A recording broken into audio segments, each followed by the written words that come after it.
It was 1962. I was 22 years old. I was rushed to the emergency room with a fever of 105 and blood poisoning. I had had an illegal abortion.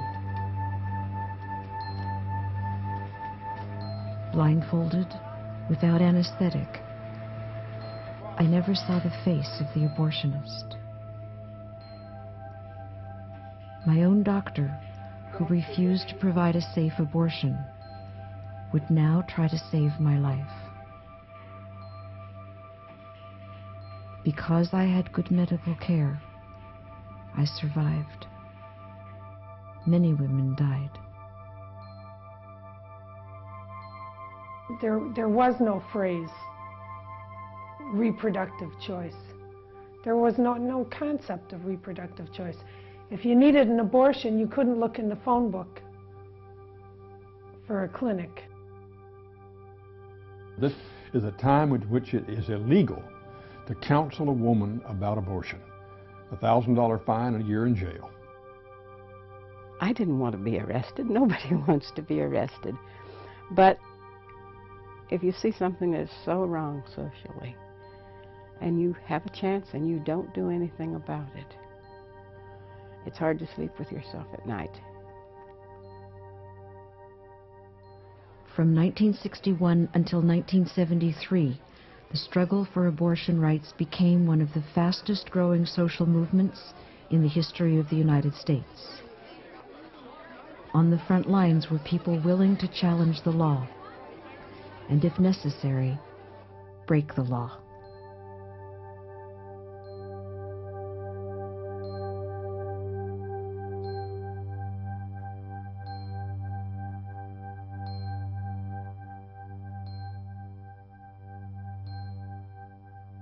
Abortion first became a crime in the United States in the mid-1800s.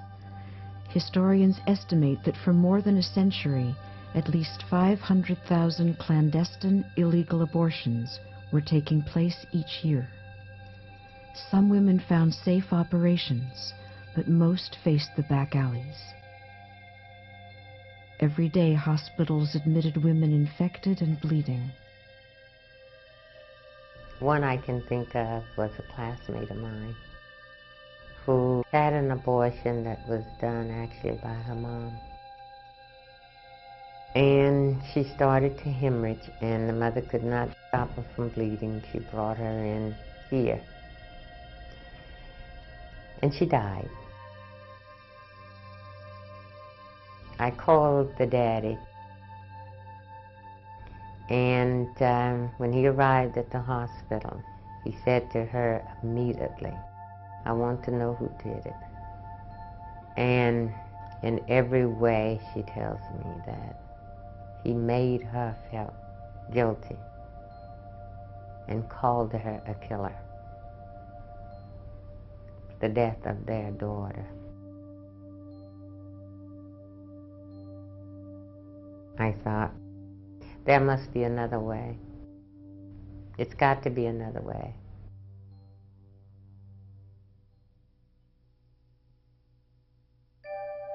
Abortions were reported simply as criminal acts. The human costs behind the headlines were suppressed. This 1913 film, which dramatized an illegal abortion, escaped the censors.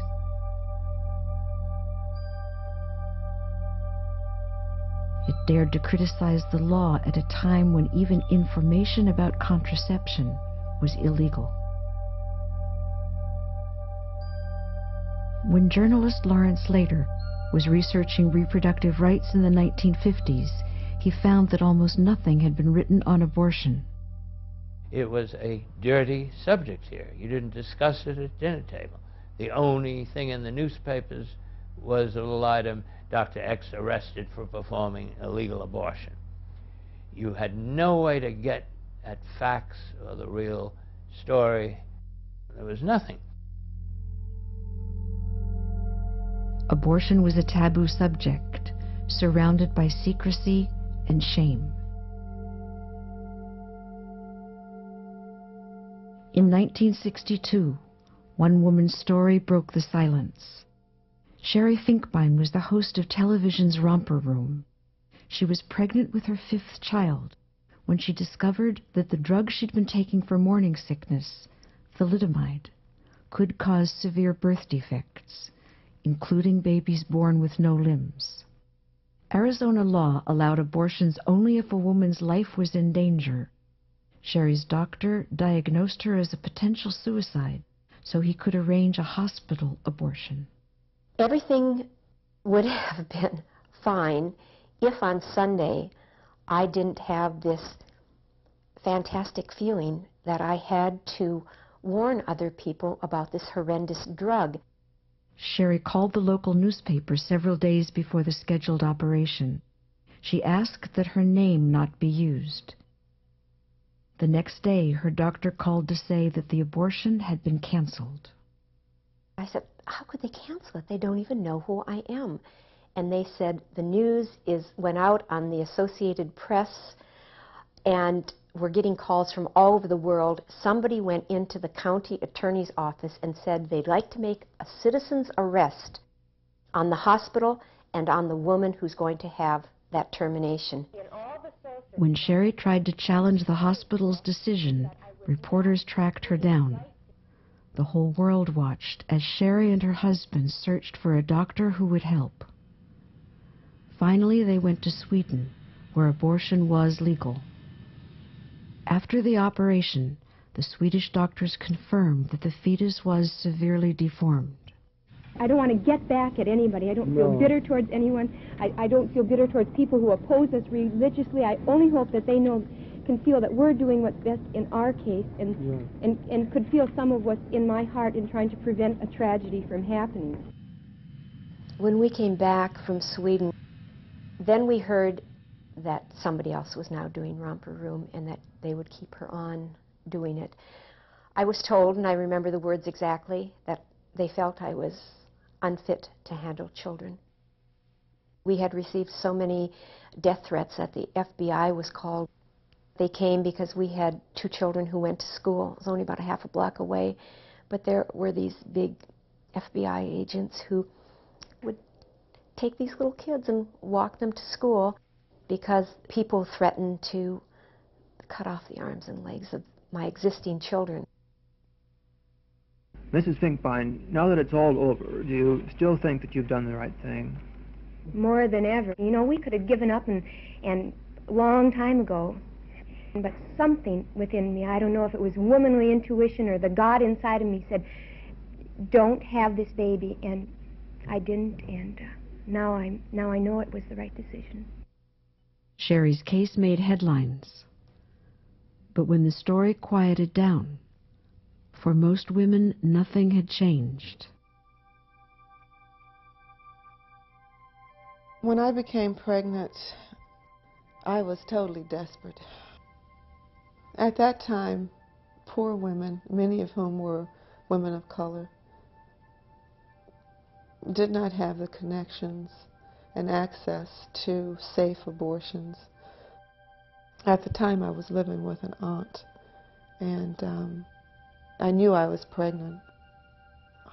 One day I was just sitting in the bedroom on the bed, trying to figure out what I should do. And she had these plastic flowers sit all around. And I thought, well, you know, I could probably use this, you know, because it had a long piece of wire. That's what I did. I ended up having to go into the hospital emergency because I was hemorrhaging and it wouldn't stop. Experiences like Diana's were happening every day. California Assemblyman John Knox heard about a woman who was raped and forced by law to bear the child. In 1961, he introduced a bill for reform to the state legislature. It drew little attention and died in committee, but it inspired one of the nation's first abortion rights activists. I saw it on page 90,000 of the newspaper, a tiny little article about this bill, and I took it and I drew up my own little petition for modified abortion laws. And I went then to the public one at a time to find anyone who would talk about it. Pat was an early advocate of women's rights. She became a medical technologist in a San Francisco hospital where she saw hundreds of women admitted with complications from back alley abortions. Do you approve of abortions for any reason whatsoever? Some 100,000 women every year, this is California women alone, subject themselves to improperly or illegal abortions. I think that in itself is a rather staggering figure, and I feel great indignation as a woman to think that women have to subject themselves to second-rate medical care for a safe surgical procedure. Information about the medical consequences of illegal abortions began to reach more legislators, and a second California assemblyman considered proposing reform. As I traveled up and down the state, women would come up to me after my talks and tell me about their own personal involvement in abortion. Either they themselves had had one at one time or another, always of course an illegal one, or their sister had, or their mother had, or their grandmother had, or their college roommate had, but everyone knew of some other woman, if not herself, who had suffered through an illegal abortion. Which meant that of the many hundreds of thousands, perhaps so many as 1 million American women who were each year having abortions, every single one of them was a criminal. Every single one of them was a potential felon. It was this immense issue out there waiting to be resolved in some better way than we'd succeeded up to that time in doing it, but until that time, people hadn't even been talking about it. In 1963, Bielenson took a political risk by introducing a bill that would make abortion legal in cases of rape, incest, and danger to a woman's life. The proposal failed, but interest was beginning to grow. Meanwhile, Pat Maginnis' grassroots efforts continued. She was distributing flyers to attendees of a California medical conference when Lana Phelan passed by. It was raining, and so I ran across the street to get to my car. And there was a woman standing on the center aisle. And as I passed, she gave me a leaflet. It said, "Repeal abortion laws." And I looked at that and said to my husband, my God, the only person there with a dab of sense was standing outside in the rain. Lana was a young housewife and mother concerned about women's health issues. She called the number on the flyer to see if she could help. One day, not too long after that, she called me and asked me would I go to the college and give a speech for them. They needed a speaker. And I said, what will I say? And she said, you'll think of something. And I did. Lana talked about the trauma of her own illegal abortion at 17. She joined with Pat and another woman, Rowena Gerner, to speak out about the laws. Working out of a tiny San Francisco apartment, they launched their fledgling organization, the Society for Humane Abortion.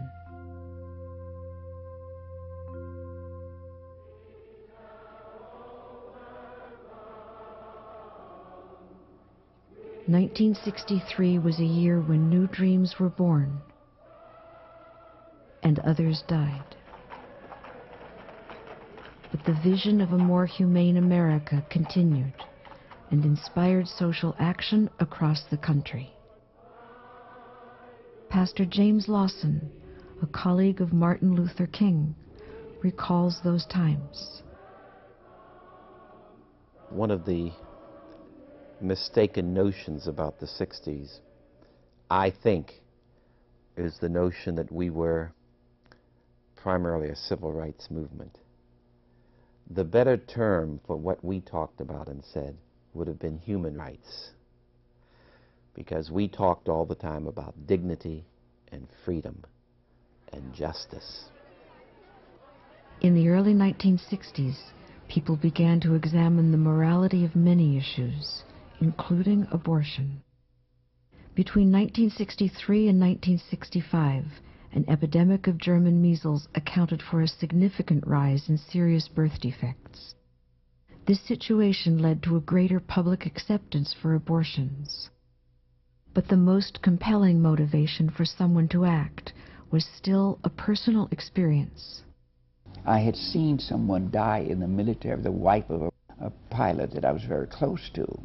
He'd come back home after World War II, only to have, within the first year of his return, his wife die as a result of a botched abortion. This background demanded that I take some action when I had the opportunity. In spring of 1965, despite opposition in his district, Sutton introduced the first proposal for abortion reform in the state of New York. A number of ministers who supported me on all other things opposed me on the issue of abortion reform. As a matter of fact, there were some who threatened me that they would work against my next election if I pursued the issue of abortion. That's just reform. The bill was defeated, but early legislative efforts encouraged others around the country to speak out. In Minnesota, a respected gynecologist was appalled by the number of women she saw admitted to the hospital following botched abortions.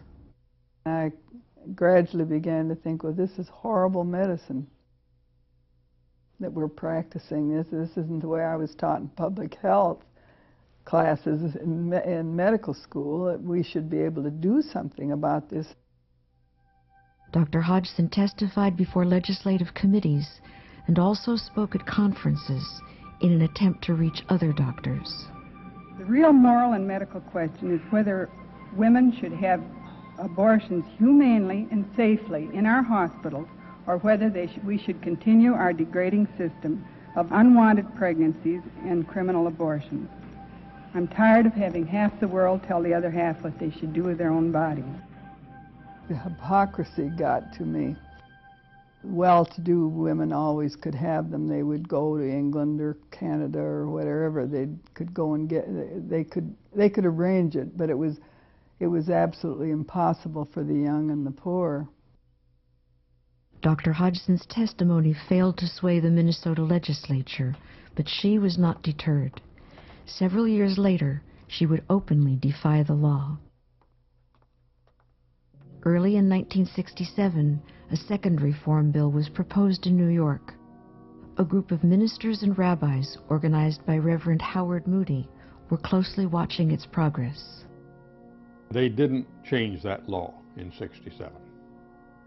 We were meeting at the time and beginning to see what are we going to do as a result. And some of us felt very strongly and said, I think we ought to break the law. I think we ought to counsel women and help women get abortions, even if it's against the law. With a group of 21 clergy, Reverend Moody organized a free referral network to provide counsel for any woman with an unintended pregnancy. I felt that I could make a case to be there for her, whatever her decision was, not just if it were for abortion, but if it were having the child and giving it up, or if it were for having the child and not giving it up and keeping it. Whatever it was, we would try to help her find a way to do that. And that as religious people, as people who cared about people's spirits, there was no way that you could do that without caring about their bodies.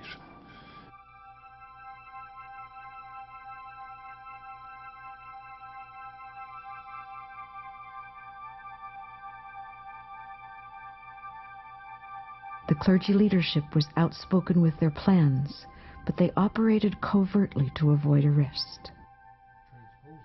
Arlene Carmen worked with Reverend Moody to coordinate the overall effort. The way in which the clergy service was set up was a very protective one. I was the only person who had contact with the abortionists. The clergy never did. Someone had to go and pretend to be pregnant and go through everything but the abortion to see how the doctor treated women, because there were so many terrible stories that we heard from women about their illegal abortions. Hospitals sometimes permitted abortions for extreme cases. In practice, these so-called therapeutic abortions were often available only to the wealthy. Arlene remembers a welfare mother whose 11-year-old daughter had been raped by a babysitter. Everywhere she turned, She was refused, but what had enraged her the most is that in one of the interviews, her daughter was asked why she didn't want to be a mother. You're talking to a 10 and 11-year-old kid. What we did in working with a couple of sympathetic doctors was we would save our ability to get a therapeutic abortion for a situation like that. The doctors who took referrals from the clergy could face criminal charges and lose their medical licenses. In spite of these risks, some doctors were moved to act by what they'd seen. The hospitals then would be beds after bed of women with abortion complications. And we were supposed to report these. And I had one that I did report. The police came, they harassed the woman, they threatened her, told her she was going to die, frightened her into telling who had done the abortion. It's a very bad experience for her. I made a decision then that I would never report that again. Women from all over the country came to Dr. Boyd's office in a small Texas town after he joined the clergy abortion service.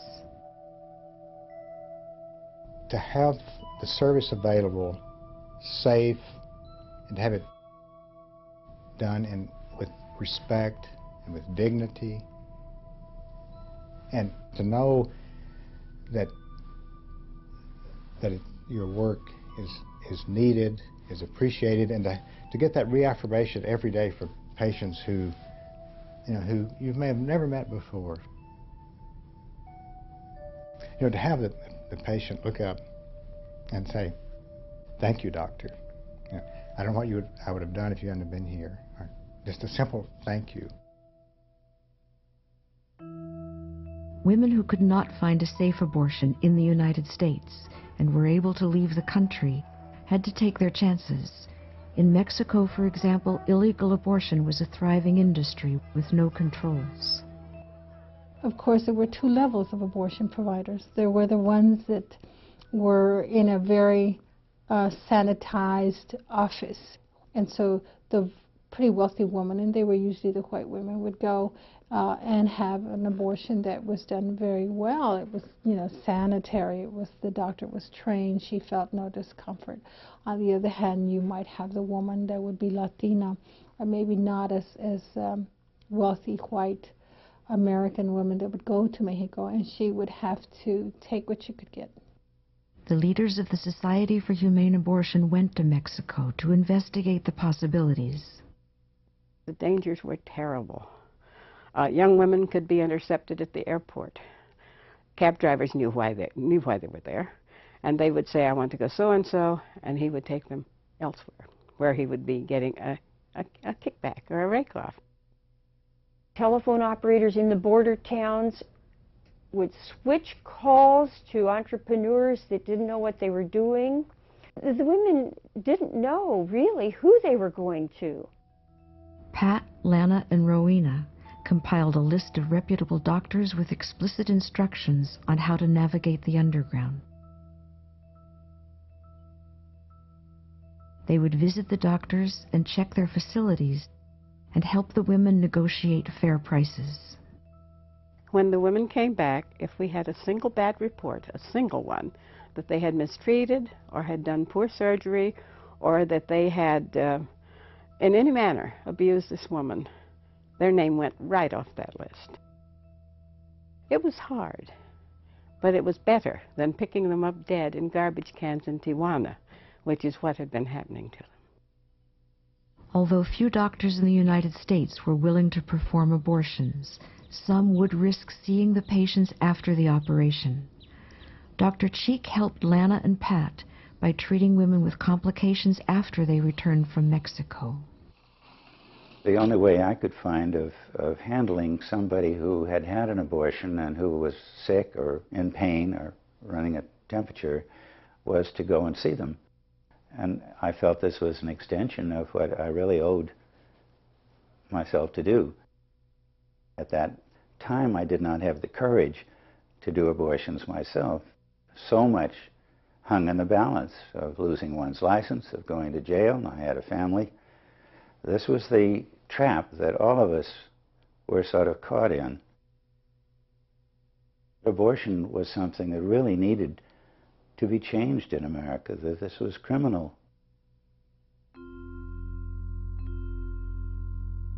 In 1967, the state of Colorado and then North Carolina passed the first reform laws in the country. In California, Assemblyman Bielenson reintroduced his bill. Everywhere I went, no matter what kind of group it was, no matter how politically conservative it might be, people would start nodding and realizing this, of course.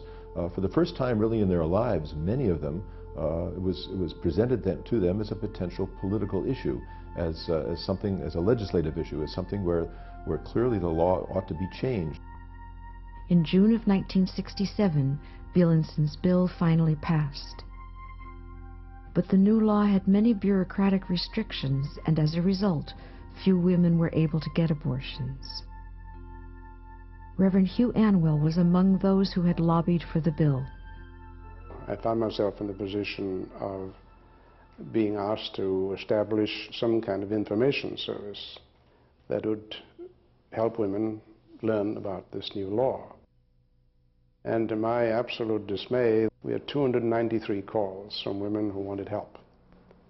And once we climbed from under that, we found that of that number, only 3 qualified under the law as then it was interpreted in California. So then the next question was, what now? It soon became clear that I was in something that, in my own case, totally changed my life. Because you don't meet that kind of human need and then say, well, it doesn't concern me anymore. Hugh Anwell contacted me and asked me if I would be a counselor representing the South Central area, which is largely the black area of Los Angeles. And in a community that has so many persons who are poor, it just seemed to me that those persons who did want to take a step to determine their own future ought to be helped without what I would consider violating the laws of God. Peg Bysert was still in training for the ministry when she was approached by her pastor. He asked if I would want to do abortion counseling when I was ordained, and I said, yes, I would. However, I didn't quite realize that it was going to be so fast. I was ordained on a Sunday afternoon, and on Monday morning, we were at a very large meeting in Rahway, New Jersey, of the clergy counseling group. There must have been at least 100 men there. When I came in with the pastor of the church, he announced a woman. And there was applause and everyone standing, and it was quite a sight. But I realized what it meant to them when all these men had been counseling women about abortion, and there hadn't been a single woman pastor to do this. So I jumped in with 2 feet. The clergy service continued to grow and eventually attracted several thousand members nationwide. I got involved because it felt like a matter of justice and fairness, and there were victims, and I was concerned about that. We decided to enlist ourselves and take a telephone number, and that was a rather audacious step, especially when the Illinois legislators were really in the very heart of their argumentation, and newspapers were editorializing on all sides. I recall the doctors' letters, especially because doctors were confessing that they had been doing abortions for years, and they said, we really are sick and tired of having this considered clandestine and illegal. By the end of 1968, calls both for and against decriminalization were escalating. Those opposed to change wanted their message to be heard. Are you saying that you would let a woman die when you know that an abortion could save her life? The answer first to that is that I think you start playing God when you decide one life is of more or less value than any other life. And the second answer is that, in my view, any abortion is a little different from murder, and I do not approve it under any circumstances whatsoever.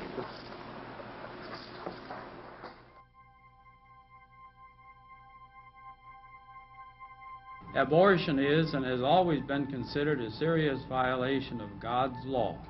Moreover, in order to emphasize the special evil of abortion, under church law, those who undergo or perform an abortion place themselves in a state of excommunication. While the Catholic Church staunchly opposed reform, other religious denominations were making public statements in support of change.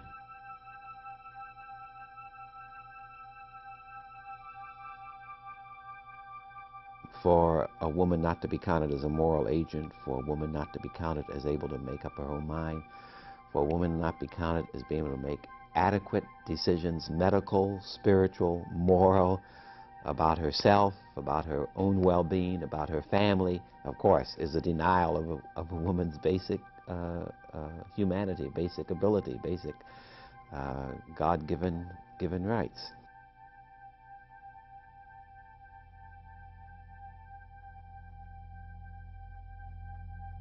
Even as the demand for abortion rights reached the streets, the tragedies continued.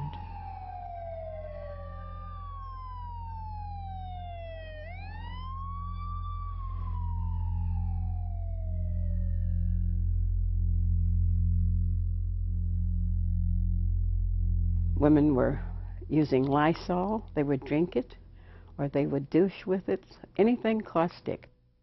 They would stick needles, anything that they would kind of poke in the general direction of their uterus in an effort to dislodge this pregnancy. The Society for Humane Abortion began offering classes on contraceptive techniques and on safer methods of self-induced abortions. We had people calling us, begging us for help for the instructions on do-it-yourself abortion. A large part of it was warnings on what not to do. In the meantime, we worked nonstop to change the law. And to change the law, we had to challenge it. We did challenge it openly. Our list was available to the police. Every time I gave a lecture on how to do your own abortion, a flyer was sent to the police. They were invited to come. We were charged with violating 601 of the Business and Professions Code, a very respectable felony offense. 601 says it is a felony offense to willfully write, compose, or publish any means or method for inducing an abortion, and this applied to every institution, every school, every person, every health agency across the board. Through a series of appeals, Pat and her colleague Rowena managed to stay out of jail. While out on bail, they continued to offer classes. The classes got popular and other states invited us to come. We ran off our literature on our A.B. Dick mimeograph machine, packed them in pasteboard boxes and tied them up with string, and we climbed on the plane with all we could possibly carry. And when we got to the other end, the women would meet us invariably with a Volkswagen. And if the men that wanted to stop us had known, all they had to do was take our Volkswagens away and the movement would have stopped. But we would get there, and when we left, we would leave a little group. Across the country, the women's liberation movement was taking root. In 1969, in Chicago, a group of women began discussing the connection between abortion and women's rights. First of all, we met for months talking about why abortion is a political issue, why it was important to have a service that provided abortions, why society put women in this bind of that they should be sexy on the one hand, but if the natural consequences of being sexy happened, then why all of a sudden they were put in a shameful position? The women pooled their resources and formed an illegal counseling and referral service. Counselors used the code name Jane. The first thing that we would say is, we can help you. We never turned anyone away. For lack of money? Never. And then when the counselor, Jane would say, a counselor is going to call you, the counselor would meet with the person and would talk about just a whole range of things. If a woman was unsure about what she wanted to do, we helped her talk that through so that women were able to change their mind if they wanted to, anywhere along the line. Because what we were about was a woman being able to figure out what she wanted to do and make her choice about it. To ensure a woman's comfort and safety, the members of Jane decided to become more involved during the abortion. We'd counsel the woman and we'd make the doctor contact, and then once the doctor took over, it was out of our hands. And we didn't hear another thing from the woman until the abortion was over. We wanted to be able to carry the counseling one step further by sitting with the woman while she was having her abortion. That this is not something that is being done to the woman, but really with the woman. But the big step didn't come until after we discovered that these doctors that we'd been sending people to weren't doctors at all. And here was this ordinary person who was doing this abortion. And then we had to decide whether or not we were going to tell the women that this wasn't a doctor, and how we were going to, what to do about that. And we decided that of course we would tell them, that we couldn't not tell them. And then the next step was, if he could do it, we could do it. The women of Jane learned the standard surgical procedure for terminating a pregnancy. They sterilized their instruments and used antibiotics to prevent infections. They went on to perform more than 11,000 safe abortions. I remember this ad in the newspaper that said, "Pregnant, need help, call Jane." So I called Jane. And one by one were taken into this room to have the abortion. And there was a woman sitting next to me. She was holding my hand through the whole thing, and she said, "You're fine. You're going to be fine." And I was cramping, I remember, but I was breathing through the whole thing, and I thought, I am fine. I'm really fine. I can't believe it, but I'm okay. It demystified the abortion. It made it accessible, understandable, real, ordinary, difficult. But it wasn't mysterious. It's revolutionary, though. The idea that women, anyone, regular people, can seize control of their lives. By the end of 1969, women's rights groups, along with other organizations across the country, were calling for repeal. The ACLU and the National Organization for Women publicly supported legalization. The National Association for the Repeal of Abortion Laws led a nationwide effort for complete decriminalization. In New York, where attempts at reform had failed, a group of women contacted Constance Cook, a member of the New York Assembly, and urged her to join their cause.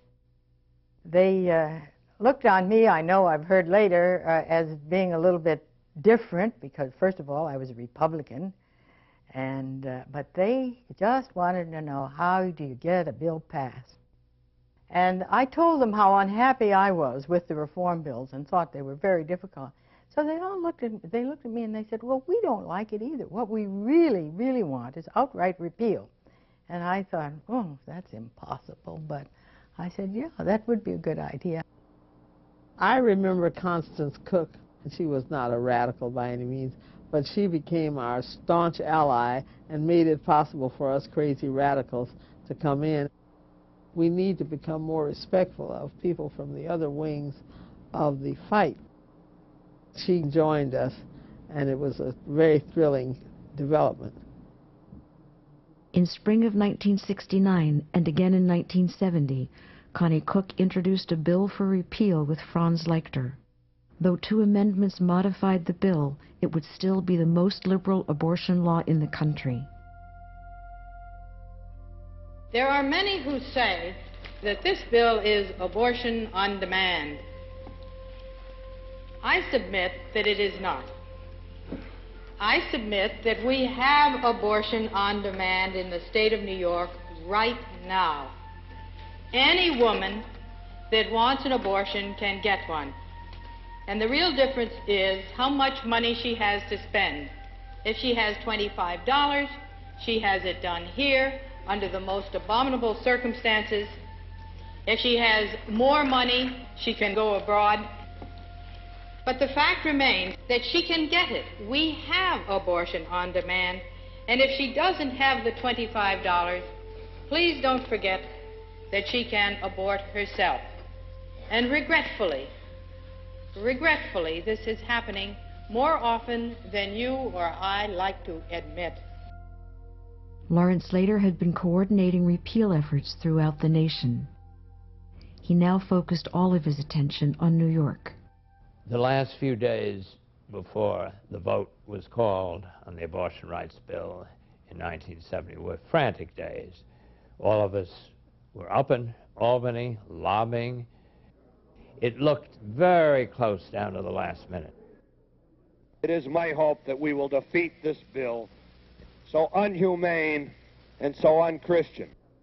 We have not had a day in this session of the legislature any more important than today, and it is my firm hope that we defeat this measure today.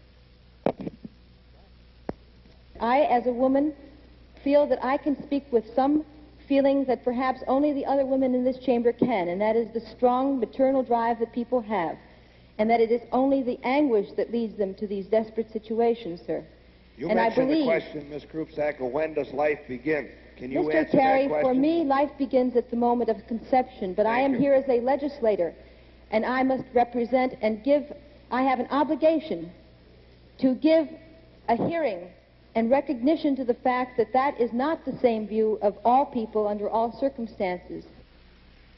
In the last 10 years, 367 young women in New York City were known to have died as a result of an abortion or an attempted one, either self-inflicted or performed by an unqualified person and under unsafe circumstances. Isn't that the ultimate morality? Could we have saved 367 young women from dying if we had not imposed upon them our sense of morality and condemned them, and I insist on using the word condemned, to the butchery of the side streets of Harlem or Riverside Drive in my district? The final roll call showed a tie. As the Speaker of the House raised his gavel to announce the bill's defeat, George Michaels asked for the floor. Mr. Speaker. Mr. Michaels. Assemblyman George Michaels represented a predominantly Roman Catholic district. His constituents expected him to vote against the bill, which he did. I had hoped that this would never come to pass. I fully appreciate that this is the termination of my political career. But, Mr. Speaker, what's the use of getting elected or re-elected if you don't stand for something? I cannot, in good conscience, stand here and be the vote that defeats this bill. I therefore request you, Mr. Speaker, to change my negative vote to an affirmative vote.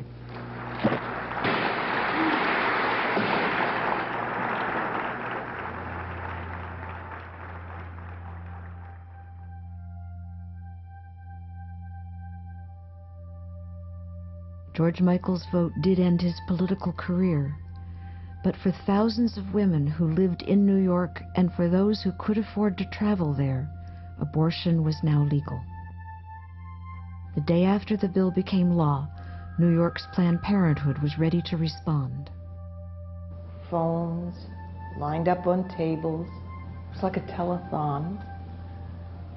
Every one of those phones had 5 lines on it, and every single button was lit.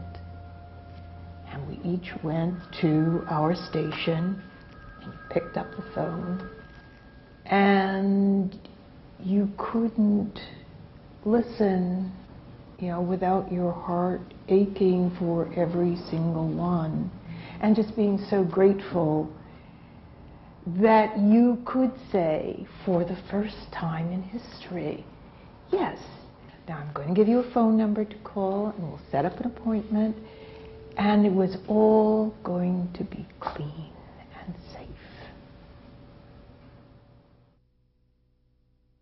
The New York law was an inspiration to Dr. Hodgson, who decided to take on her state's law once again. It seemed to me that I was naive, of course, but the only thing that was necessary to do was to find a perfect test case that the public could condone and would see the reason why, and that Minnesota then would change their law. I thought it would be that easy. An opportunity to act came when a pregnant patient contracted German measles. Knowing the risks of congenital deformity, she asked Dr. Hodgson to perform an abortion. I suggested sending her to Mexico, or referring her to the clergy counseling service is what we were doing then. And she said, no, I want you to do it, and I think I have that right. Dr. Hodgson asked the courts to let her perform an abortion on Nancy Widmeyer, but they took too long. On April 29th, Dr. Hodgson went ahead without them. The federal judges were not particularly sympathetic, so I was indicted, and the trial and all followed. The first day of court, the prosecution calls witnesses to show Dr. Hodgson performed the abortion. The defense doesn't dispute it. Instead, they begin to argue that the law interferes with individual privacy. It is Friday afternoon and the end of this trial. Judge Jerome Plunkett finds Dr. Hodgson guilty and refuses to submit the case to the Minnesota Supreme Court. The question is, when courts will agree abortion is something to be decided by a doctor and a patient. Arrests elsewhere throughout the country continued. In Chicago, Rabbi Tickton discovered that one of the women who had come to him for an abortion referral was a plainclothes police officer. And I called back home and was told by Esther, my wife, that there was a warrant out for my arrest. I was really quite shocked by that. I didn't think it would ever come to that, because everybody understood that sooner or later the legislation would have to change. Chicago police were on alert. The Janes continued their work, and in 1972, police raided one of the apartments where they were doing abortions. We believed that if a law was wrong, that we had some responsibility to stand up and say this is a wrong law. Not only was there the need, but there was a philosophical obligation on our part, on somebody's part, to disrespect a law that disrespected women. Around the country, the abortion controversy had escalated. New laws were being enacted while others were being rescinded. In New York, opponents had tried to overturn the law, but failed. They were now trying to place restrictions on it. New York's district attorney went to Reverend Moody to lay out his concerns. One of the things that he said to me was, what we want to do is to write into the law a prerequisite that a woman has to go to a clergy for counseling before they can have an abortion. Clergy or social worker or combination thereof and so forth. And I said, no way, Mr. District Attorney, are you going to get clergy to do that. You're not going to get this clergy to do it, I'll tell you now. The woman doesn't need to come to clergy. If a woman wants to come to clergy because she has a moral or theological or problem, she can do that. It's always open. But to force her to come to it is to somehow impute to that woman that she doesn't have the, either she's doing something immoral, she doesn't have the ability to make her own decision, or whatever. And that would be wrong. Changing the laws state by state had been a long, slow process. The next step was to try to reach the Supreme Court. One of the most dedicated activists, Bill Baird, had fought restrictions on birth control at the federal level. Over the years, he'd been arrested 8 times for staging demonstrations. His victory in the Supreme Court, Baird versus Eisenstadt, legalized contraception for unmarried adults. The cumulative impact of this and other cases set the stage for Roe versus Wade. We saw it really as the Texas effort to simply add to the momentum to cases all over the country, hoping that one of them would get to the Supreme Court. Sarah Weddington was 26 years old and a recent law school graduate. She was still looking for a job at a legal firm when she decided to challenge the abortion law in Texas. Roe versus Wade was really a case that started here in Austin, basically because a group of women around the university community had been doing what we then call problem pregnancy counseling. They asked me originally if I would just look into whether they could be prosecuted. And then as time went by and I did more research and others joined to help me and we talked about the issue and we learned about the lawsuits pending in other places, our question then was, well, why don't we file a lawsuit? And as part of that process, a young woman went to a male attorney in Dallas, said, I'm pregnant, I don't want to be, I prefer an abortion. He said, I do know 2 young women who are interested in working on this case, why don't you go see them? And she did, and so she became Jane Roe. I will never forget the night before oral argument because I was so nervous. I had done a few uncontested divorces, I had done wills for people with no money, and I had done 1 adoption. That was the entire sum of my legal experience. But I had spent 3 years almost getting ready to stand before the U.S. Supreme Court. The issue of abortion had personal meaning for Sarah Weddington. While she was in law school, she and her future husband had gone to Mexico for an abortion. I was in the courtroom. Just before the judges come in, there is a hush. And I had a flashback to that clinic in Mexico and to my feelings about it, and then my determination as time went by that no woman should have to go through that, and that I would do anything I could to see that that was not necessary. We are not here to advocate abortion. We do not ask this court to rule that abortion is good or desirable in any particular situation. We are here to advocate that the decision as to whether or not a particular woman will continue to carry or will terminate a pregnancy is a decision that should be made by that individual. That in fact she has a constitutional right to make that decision for herself.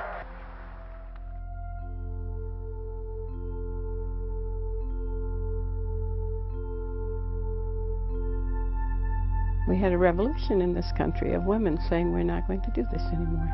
We want doctors, we want care, we want wanted and loved children when we want them and however many we want.